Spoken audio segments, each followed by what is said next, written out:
Last year, I did a review of the film adaptation of Stephen King's Pet Sematary from 1989, as well as its remake from last year, but I forgot to review this. So brace yourselves, because here comes, at long last, a review of Pet Sematary Two. Big D's Entertainment Rankings and Reviews. So, greetings, my fellow YouTubers, and welcome to Big D's Entertainment Rankings and Reviews. My name is Doyle, better known to y'all as the Big D, and this time around I bring to you a review of the 1992 horror sequel, Pet Sematary Two, released by Paramount, and is, of course, the follow-up to the 1989 Pet Sematary original. The film was directed by Mary Lambert, who also helmed the original film, as well as also directed the music video for Madonna's Like a Prayer. Anyway, the film stars a young Edward Furlong along with Anthony Edwards and Clancy Brown. The film didn't quite do so well. It made $17 million worldwide. However, Clancy Brown's performance received critical acclaim though. So, what are we waiting for? Let's get into our story. Following the death of his mother, Renee, which was an accidental death, 13-year-old Jeff Matthews and his veterinarian father, Chase, moved to Ludlow, Maine, his mother's hometown. He's introduced to the belligerent town sheriff Gus Gilbert and his stepson Drew, whom Gus abuses relentlessly. Jeff also draws the ire of local bully Clyde Parker, who tells him about the story of the Creed family and the legend of the Micmac burial ground. Which, of course, if you know why it happens, well, someone will come back to life. But it doesn't really look like it, because wherever lives in the ground beyond the Pet Cemetery, which that's right there, but the Micmac burial grounds is, well, a few climbs ahead, ain't human at all. And, well, you know the story. One night, Gus shoots and kills Drew's beloved dog, Zowie, after the dog disturbs him during sex. Drew asks Jeff to help him bury the dog in the Micmac burial ground to see if the rumors are true that it can resurrect the dead. Zowie does indeed return from the dead, but is uncharacteristically fierce. Chase treats Zowie for his gunshot wound, which refuses to heal. Even more bizarre is the fact that Zowie has no heartbeat. Chase sends a sample of Zowie's blood to a lab. It turns out that Zowie's cells have completely deteriorated and are no different from those of a dead canine. Jeff and Drew go to the pet cemetery on Halloween for a night of horror stories with local boys. When Gus finds out that Drew's mother allowed him to go despite being grounded, he rushes to the cemetery and breaks up the party. He attacks his stepson, but just as he is about to hit him with a grave marker, Zowie appears and the dog fatally mauls Gus, whom the boys subsequently bury at, you guessed it, the Micmac burial ground. Gus returns to life. He now moves stiffly and rarely speaks, but treats Drew better.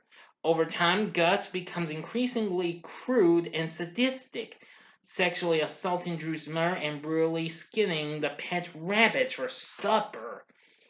Yikes! Zowie breaks out of the veterinary clinic and kills 3 cats before entering Chase's home and attacking him. A day later, Jeff encounters Clyde, who is about to sever Jeff's nose using the wheel spokes of his own bicycle when Gus shows up. He sends Jeff home, then murders Clyde as Drew looks on. Gus then pursues Drew to their house, where the boy is trapped with the savage Zowie. He escapes through a window just as his mother arrives home in her car, and the two take off. Gus pursues them at high speed in his police car, eventually killing them both by ramming their car into an oncoming potato truck. Gus then returns to Clyde's body and puts it in a body bag, intending to take it to the burial ground as well. After Drew's funeral, Jeff decides to reanimate his mother by using the Indian burial ground's power. Gus exhumes her corpse and brings it to Jeff at the burial ground. When Chase hears that his wife's grave has been robbed, he rushes to the Gilbert house. There he is attacked by Zowie and Gus, and he shoots and kills them both. Now to the ending. You have 5 seconds to stop this video. Go to the description box below and fast forward to the time below to avoid ending spoilers. Okay? Enough said. You hurry on. Okay, you know the procedure. Here we go.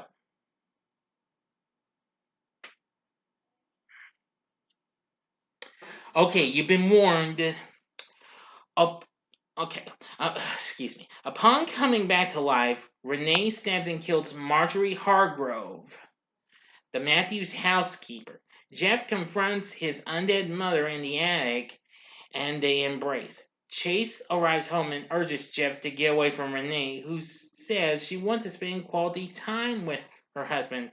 An undead Clyde arrives, and after knocking Chase out, tries to kill Jeff. First with an axe and then with an ice skate. Renee locks Chase and both boys in the attic, which she then sets on fire. Jeff kills Clyde with a severed live wire and then breaks down the attic door to escape, not letting both Jeff and Chase leave. Excuse me, everyone. Sorry about that. Renee says that she and the three want to work things out. Renee wants Jeff to stay and join her in death, saying she loves him. But Jeff drags his father out of the house as Renee is destroyed by the flames while shrieking, "Dead is better." In the final scene, a recovering Chase locks up his veterinary clinic before he and his son leave Ludlow behind. End of story, everyone. So what did I think of Pet Sematary 2? Well, from what I've seen, I gotta say it was good. I mean, I know a lot of people didn't like it, but they did like Clancy Brown's performance and what have you, and that I completely do agree. He was absolutely good. Of course, this is the Clancy Brown who would go on to voice a certain Mr. Krabs on SpongeBob SquarePants. Plus, he did lots of other shows and what have you. But anyway, yeah. Now the cast was pretty good. Edward Furlong was in this, who the previous year was in Terminator 2: Judgment Day. We have Jason McGuire as Drew, pretty good. Anthony Edwards, who of course was from the original Revenge of the Nerds and made a brief appearance in the second one, played Chase. Playing Renee was Darlene Flugel. Jared Rushton as Clyde. Then we have Sarah Trigger as Marjorie. And Lisa Waltz as Amanda, Drew's mother. Anyway, I'm gonna say it does have some fun moments. Like I said, Clancy Brown steals the show later on. I have to admit, he was really good. Anyway, some of my horror fanatic friends have recommended this even to me. After I kind of been turning it down a few times, but I decided to give it a one try, and well, after watching it, I liked it. Not quite as much as its predecessor, but it's still good though. Let's see. And, well, I'm going to say Mary Lambert once again did a good job in directing this, however. So, I think most of it's got more ups and downs, this movie does. So the question is, would I recommend Pet Sematary 2? Well, hell yeah. That's a hell yeah. Don't mind what the critics say. I have to give credit to some of my good friends for for convincing me to watch this. Of course, Drew from the Firefly Family Podcast, aka Hey Isn't That Devon Graham, and of course Christian Hannah Horror. I know he talked about this as well with Drew um, during a recent live stream podcast of this, which I did watch the movie along with them.